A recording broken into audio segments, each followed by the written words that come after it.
उत्सवों से खिलखिलाती इस धरती को प्रणाम करते हुए आप सबके इस गुरु और माता पिता को प्रणाम करता हूँ। बच्चों, वो मजे करो है। आज सबको बहुत सारा प्यार और सब लोगों को सुबह की राम राम। छोटी दीपावली की ढेर सारी बधाइयाँ। दीपावली के एक दिन पूर्व वाली दीपावली को या चतुर्दशी को रूप चौदस भी कहते हैं, रूप चतुर्दशी कहते हैं, इसे नरक चतुर्दशी भी कहा जाता है। इस दिन को छोटी दीपावली कहते हैं। इस दिन रूप और सौंदर्य प्रदान करने वाले देवता श्री कृष्ण को प्रसन्न करने के लिए पूजा की जाती है। इसी दिन भगवान श्री कृष्ण ने नरकासुर नाम के एक राक्षस का वध किया था और बंदी बनाई गई 16,148 कुंवारी कन्याओं को उससे मुक्ति दिलाकर अपने द्वारका में रिहेबिलिटेट किया था। वो उनकी पत्नियां नहीं है, उन स्त्रियों को उन्होंने राक्षस के चंगुल से छुड़ाया था और उनको द्वारिका में स्थान दिया था रहने के लिए। नरकासुर के वध के कारण ही इसे नरक चतुर्दशी के रूप में मनाया जाता है। लोग इसको समझते होंगे स्वर्ग नरक वाला नरक। ये स्वर्ग नरक वाला नरक नहीं है, ये नरक एक जगह है। वहाँ का जो असुर है वह नरकासुर है, वो वहाँ का राजा था। आज ये जगह नेपाल में पड़ती है, साउथ नेपाल में पड़ती है। श्री कृष्ण ने उसको अपनी पत्नी के युद्ध कौशल और चतुराई के प्रयोग से मारा है। क्यों मारा है? क्योंकि वह स्त्रियों की इज्जत नहीं करता, उन्हें छेड़ता था, परेशान करता था और उन्हें बंदी बनाकर अपने यहाँ रख लेता था। पौराणिक कथा के अनुसार दैत्य राज नरकासुर ने देवराज इंद्र को भी पराजित किया था। नरकासुर ने देवराज इंद्र को परास्त करने के बाद उनकी सहधर्मिणी देवी अदिति के कानों के कुंडल छीन लिए। इसी नरकासुर ने 16,148 कन्याओं को अपने यहाँ बंदी बनाकर रख लिया था। नरकासुर के अत्याचार की खबर सुनकर सत्यभामा, जो कृष्ण की पत्नी है, वो बहुत क्रोधित हुई। वो अदिति की मित्र भी हैं और उन्होंने भगवान श्री कृष्ण से नरकासुर को सजा देने के लिए कहा। नरकासुर को श्राप मिला था कि उसकी मृत्यु स्त्री के हाथ होगी। श्री कृष्ण ने तब सत्यभामा को यह बात बताई और युद्ध के मैदान में सत्यभामा के रथ के सारथी बने। उधर अर्जुन के बने धर्म की स्थापना के लिए, यहाँ धर्म की स्थापना के लिए सत्यभामा के बने। नरकासुर का वध सत्यभामा ने किया और अदिति के कुंडल उन्हें वापस किए और श्री कृष्ण ने उन सभी कन्याओं को मुक्त कराकर उन सब का सम्मान वापस दिलवाया। नरकासुर के वध के बाद कृष्ण ने उसके रक्त से तिलक किया और सुबह सुबह अपने महल वापस पहुंचे। इसी ही दिन को नरक चतुर्दशी के रूप में मनाया जाता है। फिर क्या किया श्री कृष्ण ने सुगंधित तेल लगाया, स्नान किया और कहा जाता है कि तब से इसी दिन सुबह सुबह तेल लगाकर स्नान करने की परंपरा प्रारंभ हुई। स्नान आदि के बाद यमराज का तर्पण करके 3 अंजलि जल अर्पित करने का भी विधान है। संध्या के समय दीपक जलाए जाते हैं। सुगंधित तेल और उपटन से स्नान करने के कारण सौंदर्य में निखार आता है, इसलिए इसे रूप चौदस भी कहते हैं। मान्यता है कि सूर्योदय से पहले चंद्र दर्शन के समय से उपटन सुगंधित तेल से स्नान करना चाहिए। सूर्योदय के बाद जो स्नान करता है उसे नरक समान यातना भोगनी पड़ती है। इस दिवस को आपने कैसे मनाना इसके बारे में भी जानते हैं, लेकिन मेष वृषभ मिथुन और कर्क राशि का हाल। इस महान धरती की सोच ही वैज्ञानिक है। यहाँ कोई भी चीज अवैज्ञानिक रूप से हो ही नहीं सकती। अब नरक चतुर्दशी को ही लीजिए ना, इसका भी एक वैज्ञानिक कारण है। ऋतु परिवर्तन के कारण त्वचा में आने वाले परिवर्तन से बचने के लिए विशेष तरीके से स्नान किया जाता है और ये स्नान करते रहना होता है। हम सामान्यतः क्या करते हैं कि किसी त्योहार वाले दिन विशेष में हम कुछ उपक्रम कर लेते हैं, लेकिन उसके बाद उसको कंटिन्यू नहीं करते, जबकि यह उसका अर्थ है कि अब से ऐसा करना है। यानी मीठा तेल लगाकर, तिल का तेल लगाकर या अन्य कोई तेल लगाकर आपको इस दिन से स्नान करना है, जिससे आपकी त्वचा अच्छी रहे, आपका रूप सौंदर्य अच्छा रहे। माना जाता है कि गर्मी और फिर वर्षा ऋतु के कारण त्वचा में नमी बढ़ जाती है, लेकिन इसके कारण त्वचा पर अन्य तत्वों की परत भी बनती चली जाती है, जिस स्थिति में शीत ऋतु के दौरान त्वचा फटने लगती है। रूप चौदस पर विशेष उपटन के जरिए और गर्मी और वर्षा ऋतु के दौरान बनी हुई परत को हटाने के लिए रूप चौदस पर विशेष उपटन का स्नान किया जाता है, जिससे कि त्वचा आपकी रोगी नहीं होती और फटती भी नहीं है। जी हाँ, ऐसे बहुत सारे पर्व हैं जिस पे मैं आपको बताता हूँ कि इस दिन ये चीज़ अप्लाई की जाती है, यह चीज़ को खाया जाता है आदि आदि। लेकिन केवल एक उसी दिन खाकर आप सौभाग्य प्राप्त नहीं कर पाते, उस दिन से इसका प्रयोग किया जाता है। इसका यह अर्थ है क्योंकि जाड़ों में त्वचा सूखेगी और फट जाएगी, तो तेल लगाइए, सब अच्छा होगा। अब चूंकि इस दिन आपका रूप निखरना चाहिए, हम सब श्री कृष्ण तो नहीं हो सकते, लेकिन आकर्षक दिखने की तो मनुष्य की हमेशा से इच्छा रही ही है। मैं आपको कुछ उपटन बनाना सिखाऊं।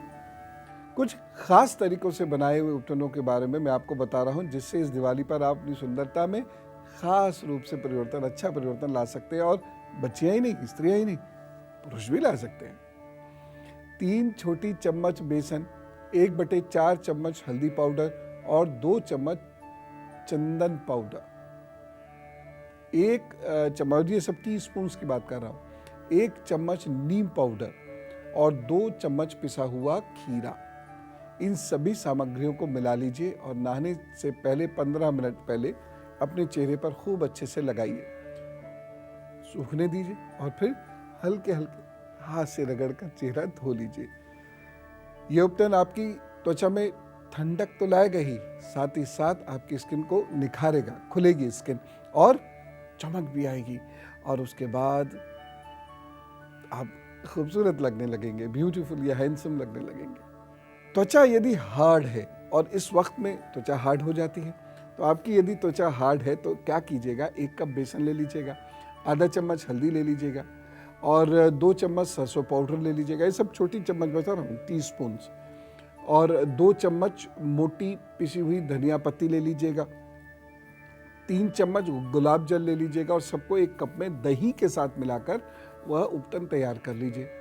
फिर थोड़ा सा स्किन को गीला करें, हाथ पैर हो या फेस हो, और 10 मिनट तक मसाज करते रहिए गुनगुन, ठीक है, इस तरीके से। जब ये सूख जाए तो गुनगुने पानी से चेहरा धो दीजिए। चेहरे के साथ पूरे शरीर को सॉफ्ट बनाने में भी इसका प्रयोग किया जा सकता है, और एक बार करके देखिए, अक्सर करने की इच्छा हुआ करेगी। अब बाहर हम लोग निकलते हैं तो पोल्यूशन तो होता है, पोल्यूशन तो नहीं रोक सकते, लेकिन अपना चेहरा तो अच्छा कर सकते हैं, साफ कर सकते हैं। उसके लिए 2 चम्मच, और यहाँ भी वही टेबल, जो 2 चम्मच यहाँ बड़ी वाली ले लीजिएगा, 2 टेबल स्पून कॉर्नफ्लावर ले लीजिएगा, 2 टेबल स्पून बेसन ले लीजिएगा, 1 टेबल स्पून आटा ले लीजिएगा, 1 टेबल स्पून हल्दी ले लीजिएगा, और इन सभी सामग्रियों को मिक्स कर लीजिएगा, फ्रिज में रख दीजिएगा। रात को थोड़े से पाउडर को लेके स्किन पर मल लीजिएगा, धो दीजिएगा, और देखिएगा कि आपकी त्वचा कितनी अच्छी हो जाती है। सारे बच्चे एकदम स्मार्ट, चमकते हुए दमकते हुए दिखेंगे। और अब गुरु मंत्र में मैं आज आपको हनुमान जयंती के बारे में बताना चाहता हूँ। मान्यता है कि कार्तिक मास कृष्ण पक्ष की 14 के दिन हनुमान जी ने माता अंजना के गर्भ से जन्म लिया। इस प्रकार इस दिन दुखों एवं कष्टों से मुक्ति पाने के लिए हनुमान जी की भक्ति विशेष रूप से की जाती है। आप हनुमान चालीसा पढ़ सकते हैं, हनुमान अष्टक पढ़ सकते हैं। वाल्मीकि रामायण में आज के दिन हनुमान जयंती का विशेष उल्लेख मिलता है। देश में 2 बार हनुमान जयंती का अवसर मनाया जाता है, एक बार चैत्र की पूर्णिमा और दूसरी बार कार्तिक मास कृष्ण पक्ष की चतुर्दशी। आप दोनों दिन मनाइए, ये तो बहुत अच्छी बात है। एक चीज यहां आपसे विशेष मैं कहना चाहता हूं, कभी कभी शरीर को कोई विशेष रोग लग जाता है, और ऐसा रोग लगता है कि वह ठीक होता नजर नहीं आता, शरीर का कोई हिस्सा काम नहीं करता। भगवान ना करे किसी के साथ ऐसा हो, तो उनको बोलिए हनुमान बाहुक का पाठ करें, और इस दिन से स्वस्थ रहने के लिए और शक्ति प्राप्त करने के लिए हनुमान बाहुक का पाठ किया जाए तो बड़ा अच्छा होगा। जब आप पाठ करें तो इस बात का विशेष ध्यान रखिएगा कि याद हो जाए तो बहुत अच्छा है, नहीं तो पुस्तिका आपके सामने हो और आप बहुत ध्यान और एकाग्रता के साथ इसका पाठ करें, बजाय ऐसे करके हाथ में पकड़ने के। दूर थोड़ा रखें और उसका पाठ करते रहिए। देखिएगा आपके शरीर पर, आपकी मानसिकता पर बहुत अच्छा प्रभाव पड़ेगा। कुछ आपसे खास बात करना चाहता हूँ। भारतीय संस्कृति की एक बहुत महान परंपरा है कि वह जब तक किसी अन्य के चेहरे पर मुस्कुराहट नहीं लाते तब तक वह अपना त्यौहार नहीं मनाते। इसलिए सभी त्योहारों पर दान की विशेष व्यवस्था की गई है और सभी त्योहार कहीं ना कहीं कृषि से ही जुड़े हुए रहते हैं। आपके घर में बहुत सुगंधित भोजन बन रहा है और शाम को भी बनेगा, अब तो रोज बनेगा। एक गरीब बच्चे के चेहरे पर खुशी लाने के लिए एक थाली एक्स्ट्रा बना लीजिएगा, ज्यादा बनाए तो और भी अच्छा है। प्रभु हमें बहुत कुछ देते हैं, ऐसा नहीं है कि नहीं देते। वो अलग बात है कि हमें रोने की आदत पड़ गई है, हम किसी चीज में खुश नहीं रहना चाहते, जहां होते हैं वहीं की आलोचना करते हैं और मांगते रहते, और दे दे और दे दे और दे दे। प्रभु सब कुछ देता है। थोड़ा प्रभु को धन्यवाद करने की एक आदत बना लें और हमारी गलतियों को क्षमा करते हुए भी प्रभु जिस तरीके से हमारी मदद करते हैं वैसे ही हम अन्य लोगों को भी क्षमा कर दिया करें जहां तक हो सके। तो फिर आप किसी एक गरीब बच्चे के मुख पर मुस्कान ला रहे हैं ना, प्रभु आपको बहुत शक्ति दे। हनुमान बाहु का पाठ आज से शुरू कर सकते हैं और दिवाली के दिन की बहुत सारी खास बातें मैंने बताई है।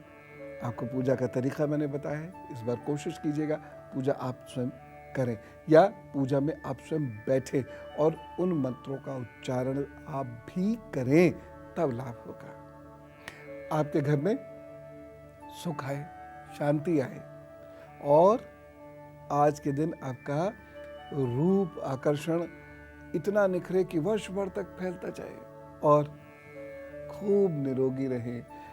काल मृत्यु से आप और आपके अपने सब बच जाए। इन्हीं शुभकामनाओं के साथ चलो, शुभकामनाएं। राम राम, नमस्कार।